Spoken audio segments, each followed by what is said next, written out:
오늘은 더 아름다운 도전이라고 하는 주제로 말씀 나누어 보려고 합니다. 제가 SK 광고를 하나 문구를 보았는데요. 이런 문구가 있습니다.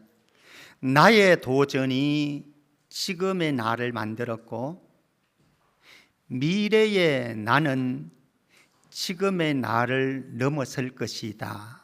이런 문구입니다. 다시 한번 생각해 보실래요? 나의 도전이 지금의 나를 만들었고 수많은 도전을 했습니다. 그 도전 속에 지금 내가 만들어졌습니다. 나의 미래의 나는 지금의 나를 넘어설 것이다. 아름다운 나의 모습을 그리고 있죠. 그 미래의 현재보다 더 나은 나의 미래의 그림은 어떻게 나오는가? 앞으로 계속되어지는 도전을 통해서 내 아름다운 모습이 그려질 것이다. 아주 멋진 SK 광고였습니다. 오늘 저는 더 아름다운 도전을 했던 사람들, 우리가 읽은 본문 앞쪽에 몇 케이스들을 먼저 한번 보도록 하십시다. 예수님은 다양한 사람들을 만납니다.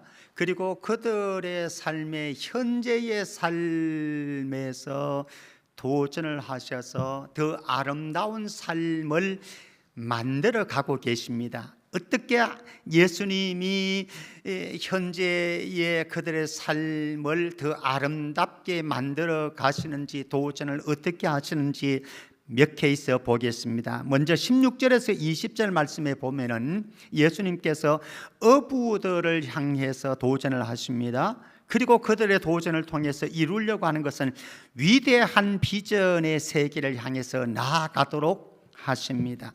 예수님은 갈릴리 바다를 지나가십니다. 16절에서 18절 말씀에 보면은 시몬 베드로와 안드레 형제를 부르셨습니다. 그리고 이어서 세베대의 아들인 야고보와 요한 형제를 19절에서 20절에서 부르고 계십니다. 베드로, 안드레, 야고보, 요한, 이들은 대단치 않는 사람들입니다. 아주 평범 이하의 사람들이라고 볼 수 있습니다. 그러나 예수님은 이들을 평범한 사람 이하의 삶의 사람들을 부르셔서 하나님 왕국의 일꾼으로 위대한 비전을 그들에게 보여주시고 그리고 비전의 사람들로 만들어 가십니다. 예수님께서 이렇게 부르실 때에 베드로, 안드레, 야고보, 요한은 동일하게 즉각적인 결단을 내렸습니다. 그리고 순종했습니다. 그물을 던져버렸고요, 배를 던져버렸고 심지어 가족들마저 남겨두고 예수님을 따라 나섰습니다.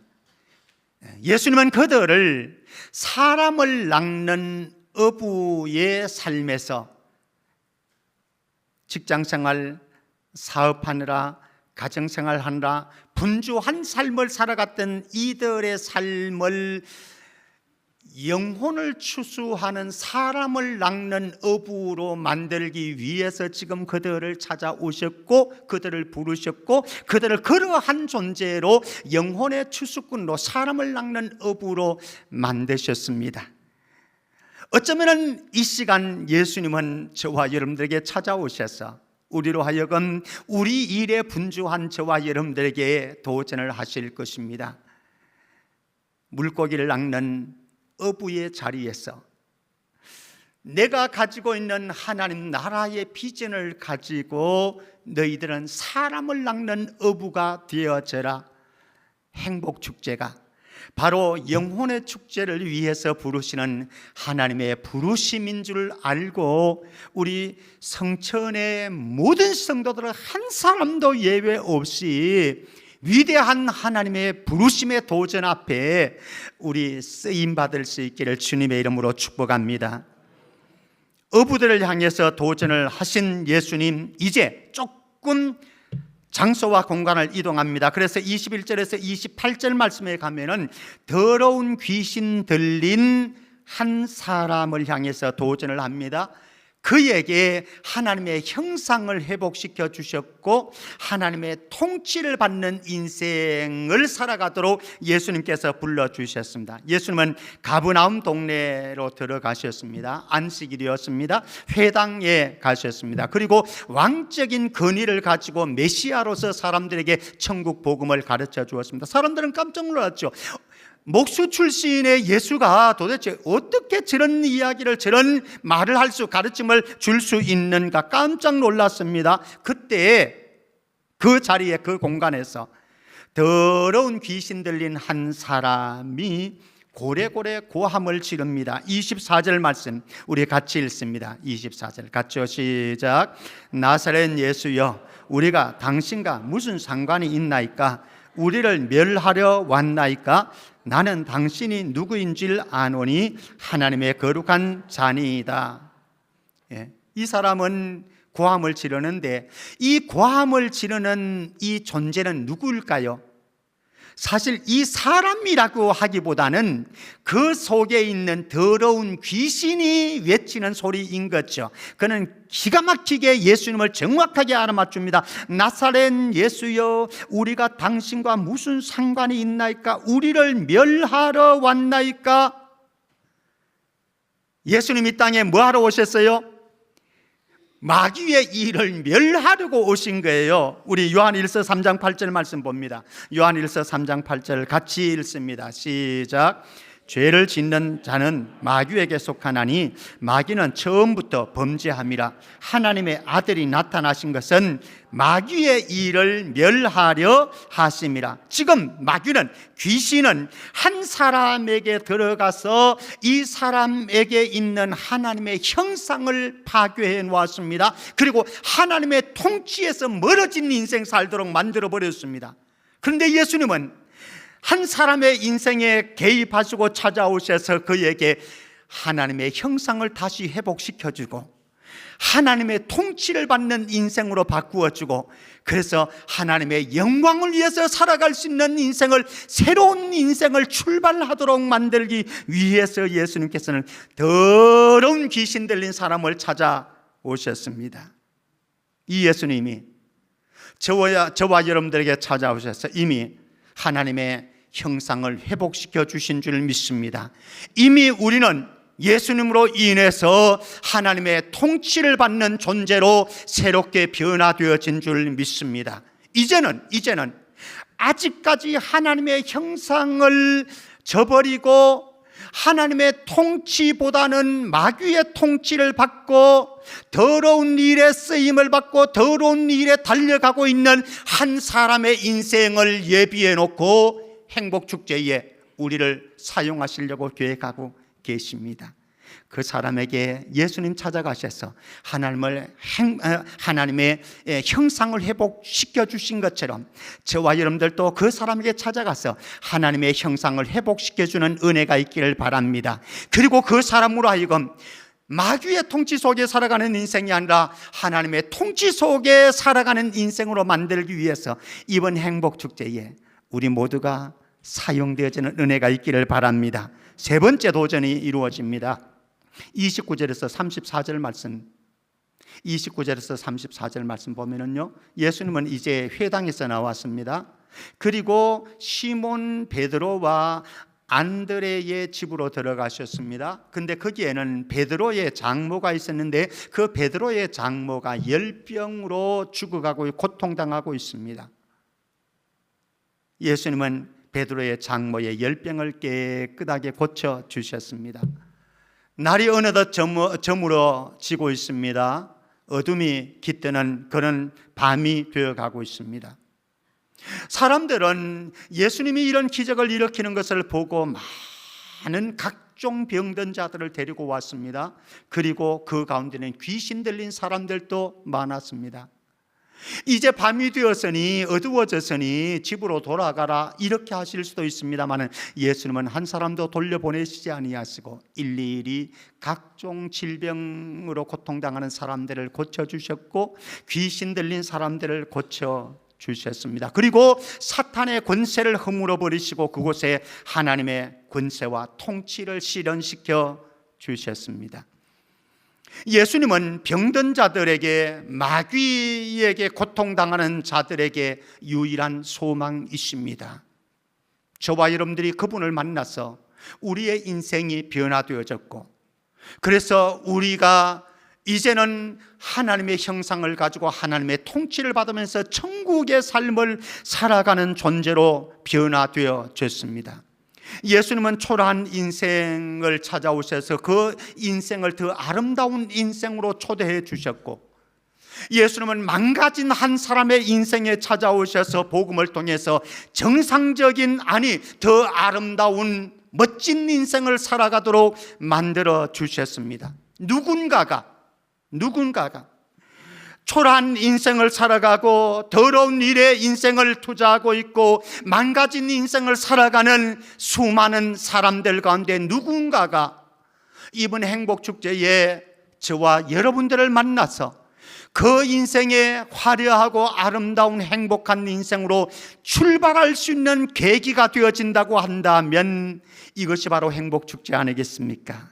이번에 여러분들 주변에 망가진, 하나님의 형상을 잃어버린, 세상에 취해서 살아가는 한 사람을 발견하시고 각종 병든 자, 그리고 귀신 들린 자, 삶의 의미를 상실하고 살아가는 그 사람들에게 나를 통해서 예수 그리스도의 복음이 들어가고 하나님의 나라가, 하나님의 나라의 통치가 이루어지는 은혜의 축복이 일어날 수 있기를 주의 이름으로 축복합니다. 이제 오늘 말씀으로 들어가면은 40절에서 45절의 말씀에 보면은 나병 환자에게 더 아름다운 도전을 예수님께서 하십니다. 자, 40절 말씀 한번 보십시다. 나병 환자의 절규가 있습니다. 40절 같이 읽어볼까요? 시작. 한 나병 환자가 예수께 와서 꿇어 엎드려 간구하여 이르되, 여기 나병 환자는요, 전염병이 강합니다. 우리 코로나 시대에 감염, 전염 지켜봤잖아요, 그죠? 3년 동안 정말 지켜봤습니다. 감염이 무엇인지 전염이 무엇인지 피부 깊숙이 경험했습니다. 나병 환자가 그렇다라고 하는 거예요. 그래서 위험합니다, 나병 환자는. 그리고 감각이 없습니다. 감각이 없습니다. 참 무서운 질병이거든요.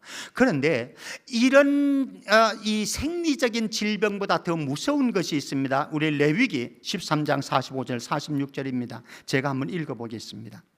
나병 환자는, 여러분들 그림을 그려보세요.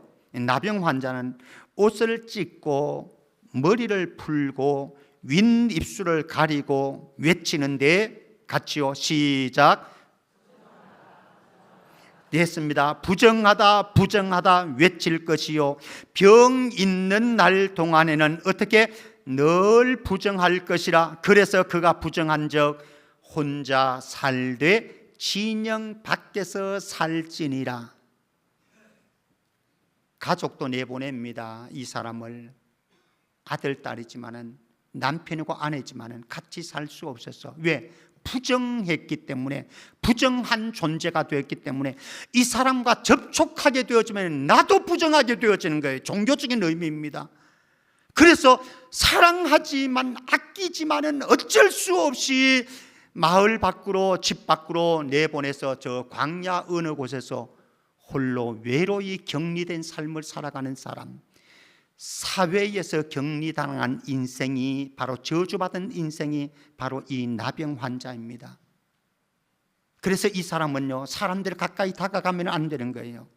그런데 이 사람 보십시오. 40절 말씀 보면 한 나병 환자가 예수께 와서 오면 안 됩니다.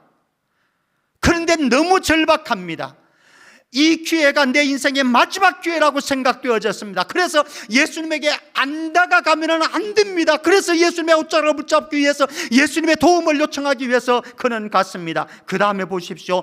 꿇어 엎드려 간구했습니다. 겸손할 수밖에 없지요. 간절할 수밖에 없지요. 그래서 기도할 수밖에 없죠. 요청할 수밖에 없죠.